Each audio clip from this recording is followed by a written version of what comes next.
Hello students, जैसा कि बेटा आपको याद होगा हमने पिछले वीडियो में मोलरिटी के बारे में डिस्कस किया था। आज हम डिस्कस करने वाले हैं नॉर्मलिटी के बारे में। ठीक है, नॉर्मलिटी को हिंदी में कहते हैं नॉर्मलता। क्या कहते हैं? नॉर्मलता। अच्छा, ये जो नॉर्मलिटी है इसको कैपिटल एन से डिफाइन किया जाता है, मतलब कैपिटल एन से प्रदर्शित करते हैं। परिभाषा क्या है? The number of equivalent. Equivalent को बेटा बता दूं आपको, तुल्यांक कहा जाता है। हिंदी में क्या बोलते हैं? तुल्यांक। The number of equivalent of solute dissolved in 1 liter of the solution is known as normality of the solution। मैं आपको हिंदी में बता देता हूं। 1 लीटर विलियन में उपस्थित विलेय के तुल्यांक की संख्या नॉर्मलता कहलाती है। ठीक है बेटा, फिर यहाँ पे फॉर्मूला लिख रखा है n equal to number of equivalent of solute, मतलब कोई तुल्यांकों की संख्या, upon volume of solution in litre, मतलब जो सॉल्यूशन होता है विलियन उसका आयतन लीटर में। फिर यहाँ पे और उसको थोड़ा शॉर्ट कर दिया, n equal to number of equivalent, equivalent मतलब तुल्यांक, upon volume in litre, volume का है में लीटर में। ठीक है, ये तो एक नॉर्मल डेफिनेशन और फॉर्मूला हो गया। हमको क्वेश्चन यहां से सॉल्व करने। देखो यहां पे लिख रखा है relation between normality and molarity. Normality को कैपिटल एन से डिफाइन किया जाता है और मोलारिटी को कैपिटल एम से। नॉर्मलता और मोलरता के बीच संबंध, इस संबंध से हमको क्वेश्चन भी सॉल्व करने हैं। तो पहले तो अपन संबंध देख लेते हैं कि संबंध क्या होता है, फिर इस पे क्वेश्चन भी देख लेंगे। याद रखना बेटा, नॉर्मलिटी इक्वल टू होता है मोलरिटी इंटू वैलेंसी फैक्टर। क्या होता है? Normality equal to molarity into valency factor. ये वीएफ मतलब क्या है? वीएफ इक्वल टू है वैलेंसी फैक्टर। ठीक है, वैलेंसी फैक्टर क्या होता है मैं आपको अभी समझा दूंगा। अच्छा, नॉर्मलिटी ऐसा कैसे लिखा? इक्वल टू, आपको याद है मोलरिटी कल अपन ने पढ़ी थी। मोलरिटी का फॉर्मूला होता है मोल अपान वॉल्यूम इनटू, ये वैलेंसी फैक्टर ऐसा का ऐसे लिख दो। ठीक है, अब देखो आगे, इस मोल को क्या लिख सकते हैं अपन? वेट अपन मॉलिक्यूलर वेट, तो wait upon molecular weight into ये वॉल्यूम, वॉल्यूम को लिख सकते हैं V इनटू वैलेंसी फैक्टर। अच्छा, यहाँ पे जो वॉल्यूम है ये बेटा लीटर में है। काय में है? Volume in litre. आपको एक बात याद होगी, हमने मोलरिटी में जब वॉल्यूम ml में लिया था तो ऊपर क्या रखा था? 1000। यहाँ पे भी अपन ऐसे करते हैं,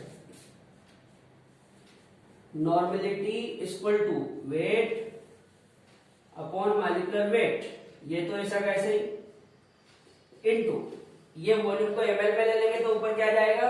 1000, तो 1000 अपॉन V इन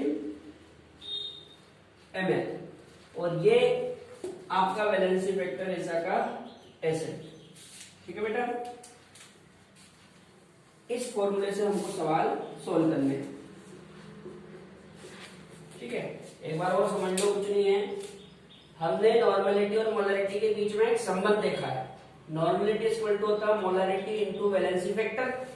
अब मैंने यहाँ पे मोलरिटी को आगे बढ़ाया है, मोलरिटी को मोल अपान वॉल्यूम लिख दिया, वैलेंसी फैक्टर ऐसा कैसे ही, फिर मोल को weight upon molecular weight volume into valency factor ऐसा कैसे ही, फिर यहाँ पे V मैंने ml में लेके ऊपर 1000 कर दिया। ठीक है, अब वैलेंसी फैक्टर क्या होता है ये समझ लेते हैं।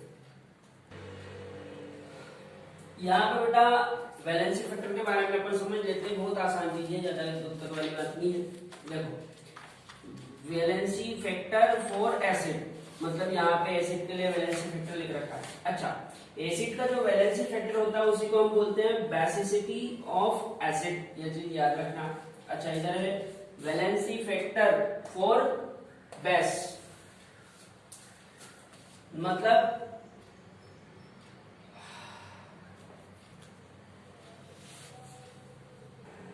अच्छा, वैलेंसी फैक्टर फॉर बेस, इसी को हम क्या लिख सकते हैं बेटा, एसिडिटी ऑफ बेस। ठीक है, एक बार और समझ लो, वैलेंसी फैक्टर फॉर एसिड, इसी को हम कह सकते हैं बेसिसिटी ऑफ एसिड, और यहाँ पे वैलेंसी फैक्टर फॉर बेस, इसी को हम क्या बोल सकते हैं, एसिडिटी ऑफ बेस। अभी कैसे पता करेंगे कि एसिड का वैलेंसी फैक्टर क्या होता है और बेस का क्या होता है, बहुत आसान है। देखो जैसे फॉर एग्जांपल यहाँ पे मान लो मैंने लिखा है H2SO4, आप बताओ इस H2SO4 में H कितने हैं, 2, तो इसका वैलेंसी फैक्टर हो जाएगा 2। ठीक है, जैसे मान लो HCl, इस HCl में देखो H कितना है, 1, तो इसका वैलेंसी फैक्टर क्या हो जाएगा, 1। इस तरह से करना होता है। अच्छा इधर देखो, जैसे मान लो मैंने लिखा MgOH का होल ट्वाइस, इसमें आप बताओ OH कितना है, ये 2 है, इसलिए इसका वैलेंसी फैक्टर कितना हो जाएगा, 2। फॉर एग्जांपल जैसे मान लो मैंने लिखा NaOH, इस NaOH में देखो OH कितना है, 1, इसलिए इसका वैलेंसी फैक्टर 1।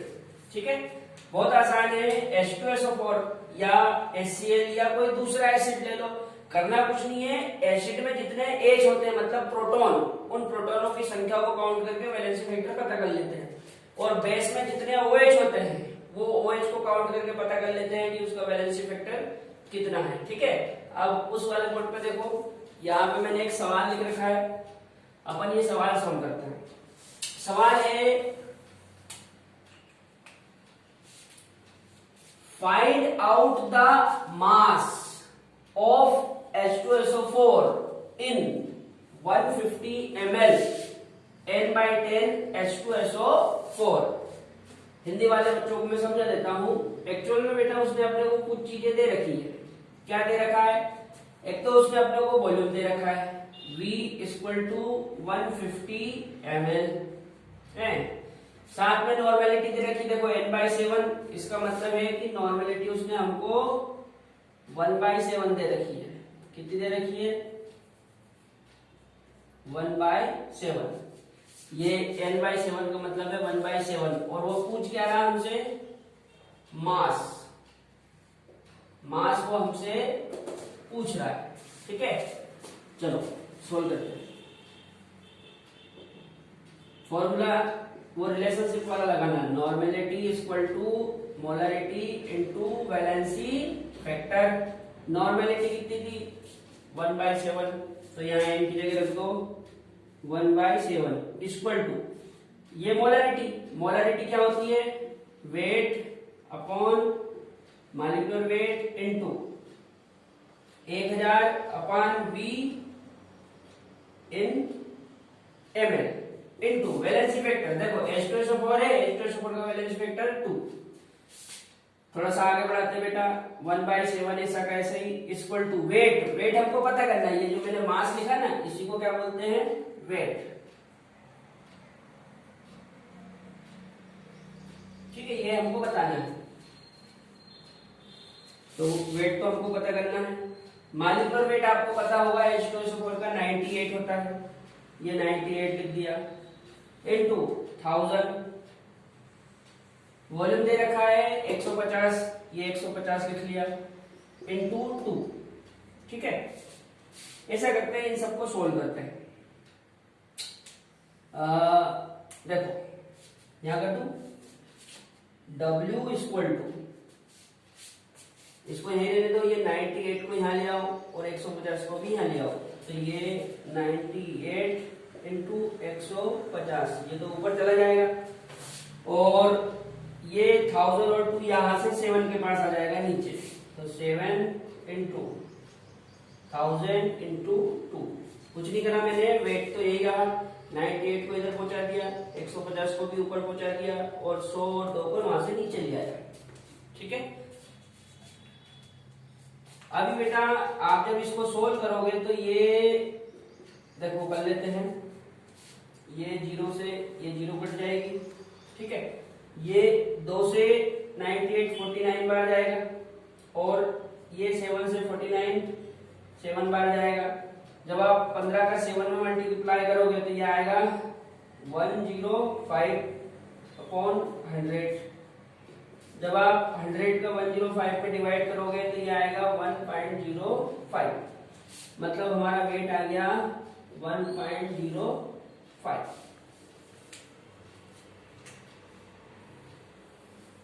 यही हमारा आंसर है, ठीक है, 1.05। अभी कुछ सवाल और देख लेते हैं अपन।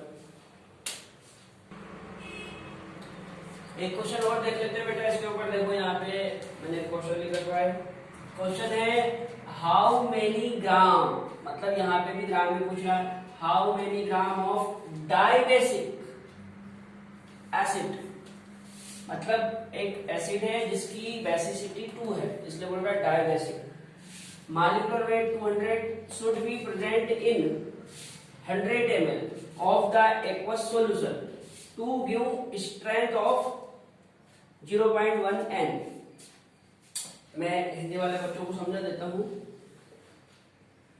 बेटा यहाँ पे क्या है, उसने हम लोगों को एक तो डाइबेसिक एसिड दे रखा है, मतलब एक एसिड है जिसका वैलेंसी फैक्टर 2 है, इसलिए बोल रहा है डाइबेसिक एसिड। दूसरी चीज, ये जो एसिड है इस एसिड का मॉलिक्यूलर वेट दे रखा है 200 ग्राम। अगला वॉल्यूम दे रखा है 100 ml और साथ में नॉर्मेलिटी भी दे रखी है 0.1। ठीक है बेटा, तो फिर पूछ क्या रहा है, मैनी ग्राम, मतलब ये आपसे वेट पूछ रहा है, ठीक है।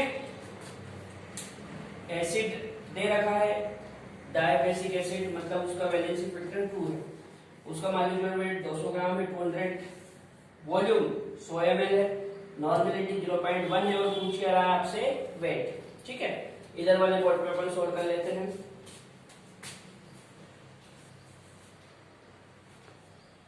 उसी तरीके से सॉल्व करते हैं जिससे अपन ने पहले करा था। देखो normality equal to molarity into valency factor. आप बेटा नॉर्मेलिटी वाले सवाल इसी फॉर्मूले से सॉल्व करना, ठीक है, इससे आंसर आसानी से आपका आ जाएगा। Normality equal to molarity into valency factor. अभी नॉर्मेलिटी ऐसा कैसे, मोलरिटी को क्या लिख सकते हैं, weight upon molecular weight into 1000 upon V ml में इनटू वैलेंसी फैक्टर। नॉर्मेलिटी कितनी दे रखी है 0.1, वेट वो हमको पता करना है, मॉलिक्यूलर वेट 200 ग्राम इनटू 1000, वॉल्यूम कितना दे रखा है 100 ml और वैलेंसी फैक्टर 2, ठीक है। देखो 1 2 3, 3 जीरो से 1 2 3, ऊपर की 3 जीरो गई। अब इसको सॉल्व कर लेते हैं। वेट इक्वल टू, देखो ये 20 है, 20 यहाँ आएगा तो 0.1 इंटू 20 अपॉन ये 2 नीचे आ जाएगा, ठीक है। आप जब इस 20 का इस 0.1 में गुणा करोगे तो ये 2/2 होगा, फाइनली ये आएगा 1, ठीक है बेटा। तो यहाँ पे हमारा वेट कितना आया है 1 ग्राम, ठीक है ना। यही हमारा आंसर है। आगे आंसर। अब हम कुछ चीजें और देख लेते हैं जो कि इंपॉर्टेंट है और नॉर्मेलिटी से रिलेटेड है, ठीक है।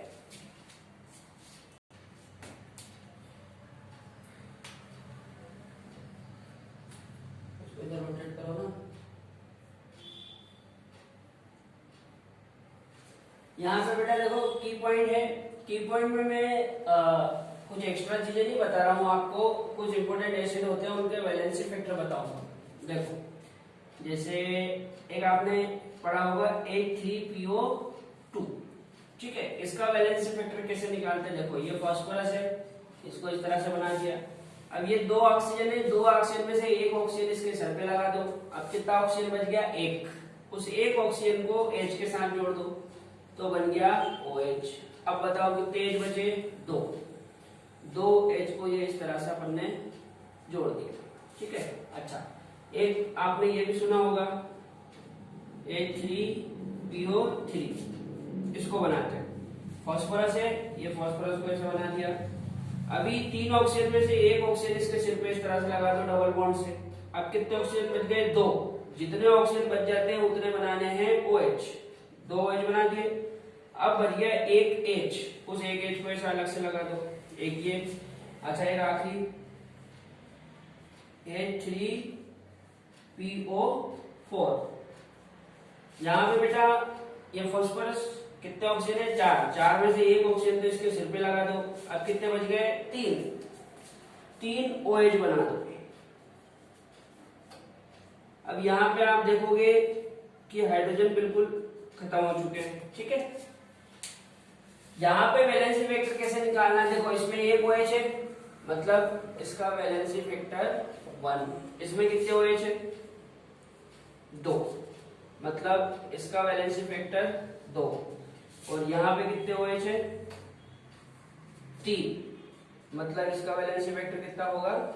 3, ठीक है। अभी इससे रिलेटेड एक सवाल देख लेते हैं। यहाँ पे देखो सवाल लिखा हुआ है, the normality of 1.5 m H3PO4, मतलब 1.5 m दे रखा और नॉर्मेलिटी आपसे पूछ रहा है। हिंदी वाले बच्चों को समझ में आ गया होगा, वैसे छोटा सा सवाल है, ज्यादा बड़ा नहीं है। इसमें बेटा उसने आपको मोलरिटी दे रखी है 1.5 और वो नॉर्मेलिटी आपसे पूछ रहा है, तो very easy. Normality equal to क्या होता है? Molarity into valency factor. यहाँ पे नॉर्मेलिटी इक्वल टू मोलरिटी कितनी है? 1.5, और अभी ये जो H3PO4 है इसका वैलेंसी फैक्टर आपको पता है कितना होता है? 3, तो ये हो जाएगा 4.5, ठीक है। ये हमारा आंसर आ गया। यहाँ पे बेटा नॉर्मेलिटी वाली मैंने चीजें आपको बता दी है। अब आप क्या करना, कुछ सवाल अपने लेवल पे सोल्व कर लेना। हम नेक्स्ट वीडियो में मोलालिटी और मोल फ्रैक्शन के बारे में डिस्कस करेंगे, ठीक है।